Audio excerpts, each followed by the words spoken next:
Donc, bonjour à tous, je vais vous présenter ma thèse qui porte sur le bien-être des équidés en médiation. Équithérapie, hypothérapie, équitation adaptée. Ce sont des exemples de médiation équine.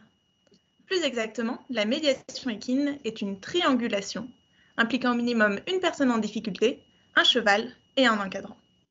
Le but est d'améliorer le fonctionnement cognitif, physique, émotionnel ou social du bénéficiaire.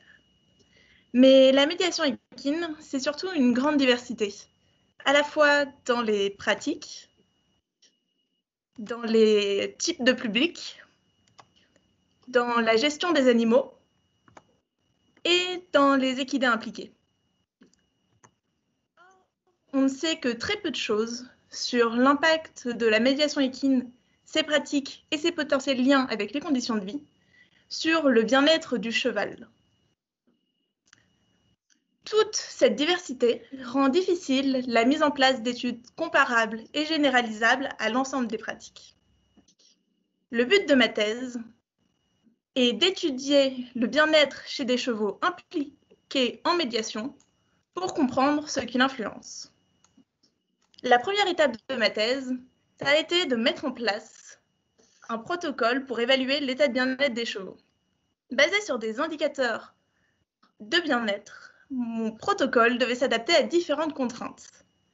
Il fallait que les indicateurs choisis soient comparables entre les chevaux, peu importe leurs conditions de vie et de travail, qu'ils soient rapides à récolter et qu'ils ne nécessitent pas trop de matériel. J'ai ainsi sélectionné 9 indicateurs comportementaux, posturaux et sanitaires. Une fois mon protocole prêt, j'ai pu commencer la deuxième étape de ma thèse. Je suis partie sur le terrain et en 5 mois, j'ai observé plus de 170 chevaux dans 8 centres équestres différents.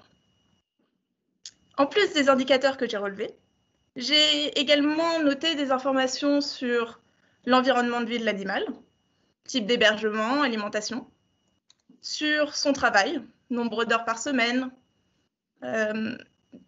public en médiation, et des informations sur le cheval lui-même, âge, sexe, race.